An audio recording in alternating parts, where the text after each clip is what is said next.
Good evening, everybody, and welcome back to the channel. Tonight we are going to be talking about Manchester by the Sea. Now, this is a movie that has escaped me for quite a while because it's not really my cup of tea. I don't normally like to watch movies that I know have an overall sad message, storyline, whatever the case may be, because I just like to be happy, and I don't really like to let things influence me and make me sadder. I feel the same way about music. I don't really ever get in my car with the express purpose of turning on sad music.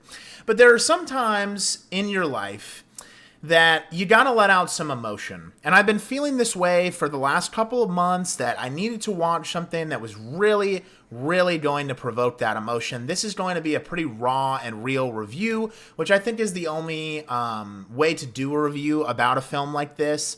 And I want to be completely open with the reason why I decided to finally get around to watching Manchester by the Sea. Now, most people have likely seen the clip in this movie where Casey Affleck, who is playing Lee Chandler, our main character, is in a police station and he grabs a cop's weapon and he tries to, unalive himself. I don't know if that's what I'm supposed to say on here. I'm not going to say that. Screw that. We did 100 views per video. He tries to kill himself in the police station and the gun doesn't go off. And I think everybody's kind of seen that famous scene, and as well as knowing that he did win the Oscar for Best Actor in 2017, I think it was. This movie came out in 16. I believe it's 2017 that the nomination happened, and it seemed as if everybody in the crowd, all of the other people that even lost, were super emotional for Casey, because he's not this mainstream, box office buster of an actor. He's oftentimes seen as Ben Affleck's brother, and I personally had not seen him in anything besides this and Good Will Hunting, and so I had only seen him in Good Will Hunting before this, of course, when he was much younger, and I thought that he just did a phenomenal job of conveying pain in this movie.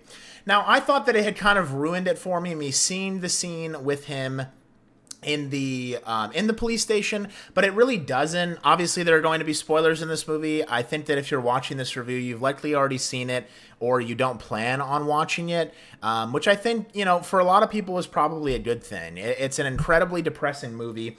And again, I wanted to kind of let everybody know. So the mindset that I was in, I've just been going through it a lot recently, sort of not really like knowing my way in life and where I'm going to go next. I'm working a job that was supposed to just kind of be a stop the bleeding job, and the bleeding has been stopped for about 8 months, and yet I'm still at this job that I really don't like. And we got out of a meeting on Tuesday, which is my Friday, and I got some pretty bad news that the job was just going to keep getting harder and harder, which has been the theme since I've showed up, and it really frustrated me. So thankfully I was able to talk to a couple of my buddies from there, and we were able to scream out some emotion, but I really felt like I needed some tears. I'm not one of these people that can just think about my situation, get sad about it, and then start crying. I have to see a video of like a soldier coming home to meet his parents, or like, something online has to provoke that in me. And, a lot of the times I'm spending time with my girlfriend, and I don't know if this is a man thing, but I'm really not trying to cry around her. So I told her to leave me alone. I was going to sit in the office by myself, and I was going to watch this movie, and that's exactly what I did. And boy, let me tell you, I don't know if I've ever cried as hard as I did in this movie. I think back to the scene in Django where Broomhilda's getting whipped, and they sell them separately so that they can't have a marriage anymore. That scene, no matter how many times I've seen that movie, makes me blubber like a baby. But this one, it was like 3 or 4 times I was sitting there, and then the rest of the movie, it just felt like I was holding back tears, waiting for something else to happen. So this is a tragic story about grief. It's about Casey Affleck going through the grief of his brother dying and having to figure out what he's going to do with his son, because his brother left him in complete control and as his son's guardian. And they're, struggling interpersonal relationships, with Lee and the son Patrick, going back and forth. Lee doesn't want to take ownership for Patrick. Patrick really doesn't want Lee to take ownership for him either. And it's just a constant thing where we keep getting flashbacks to what made Lee act the way that he does. And it's just sadness on sadness, this never-ending grief. There's no reprieve. And I guess the overarching message of this story is that some people are going to have constant grief. When you go through things, there are just some things that you will never get over. There's a very famous clip from Billy Bob Thornton talking about the death of his brother. And he says at any given moment, he's 50% happy and 50% sad. He said he'll never be able to get over the death of his brother, and he thinks that that's okay because his brother meant so much to him that the death of him, he doesn't just want to let go by. He wants to feel that grief. And so it kind of paints this picture of, even if you do carry some grief that you might not think of, on a constant basis, it doesn't ever go away. Every time you're reminded of it, you're going to be completely destroyed.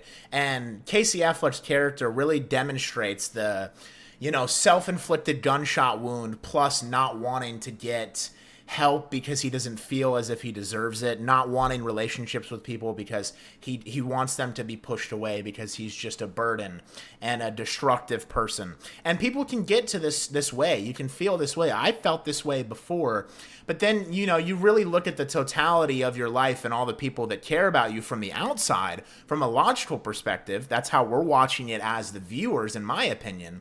And you're going, oh my God, this is just tragic accidents that have happened and things that he's having to go through, and he's really doing his best to make it work. So his brother dies of congestive heart failure, and we get a couple of flashbacks, one of which being the worst of all.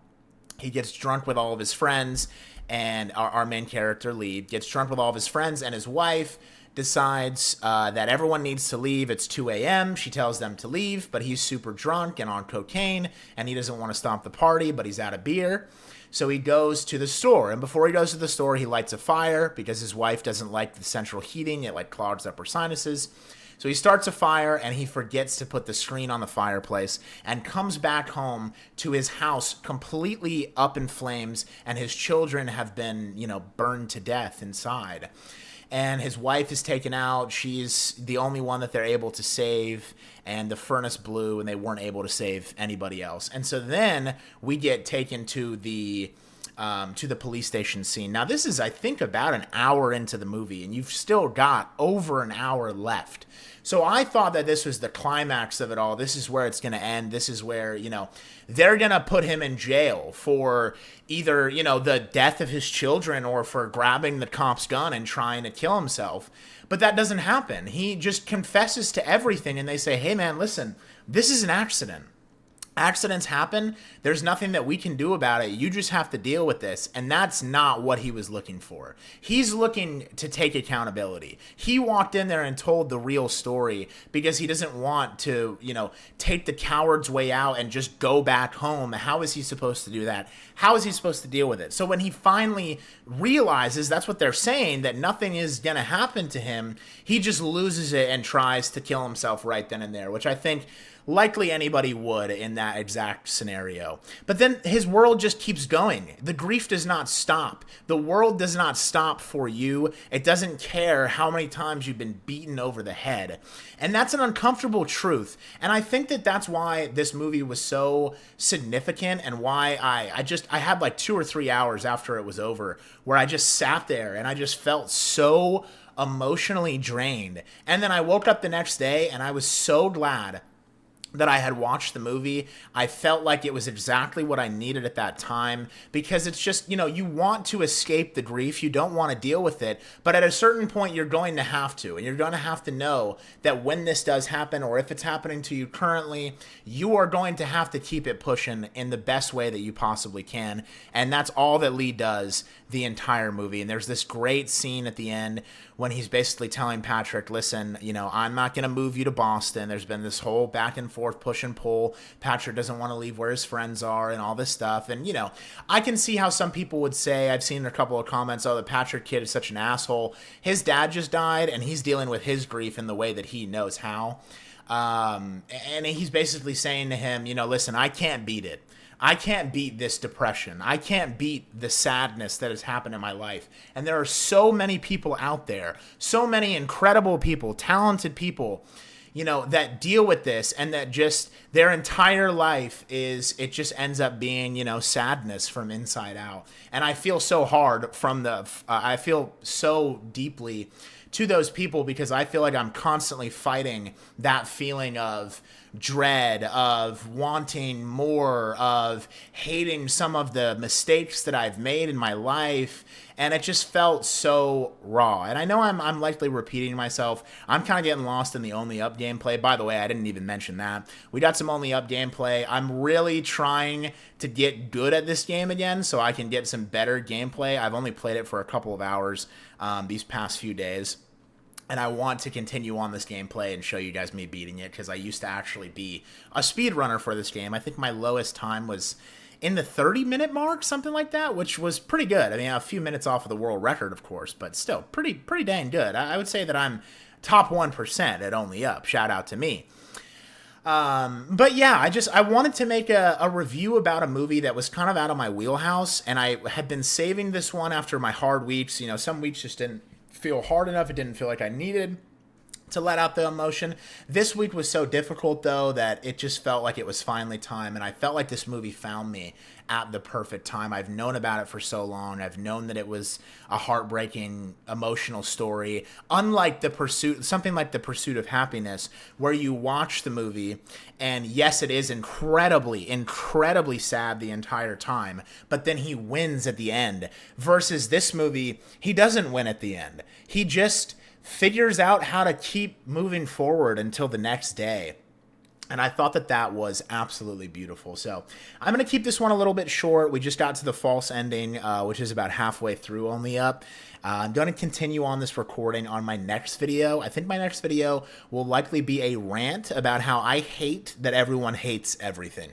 So stay tuned for that. Like and subscribe. I really appreciate all of the love that I've been getting. This is one of the things that gives me hope. Checking my YouTube studio, seeing a couple more views, seeing a new subscriber, seeing a new comment. Those are the things that really, really make me happy. And I appreciate everyone that's already done so, and those of you that will do so in the future. So thank you guys again. That's Manchester by the Sea. Oh, I would rate it for what it is, I'd rate it an 8.1, 8.2. I don't know if I could rate it higher, just because I don't know if I'll ever watch it again, but very, very good. And if you're trying to get out a couple of emotions and you really just need a good reset on your brain, I think this is a great one to watch. All right, thank you guys for watching, and I'll see you next time.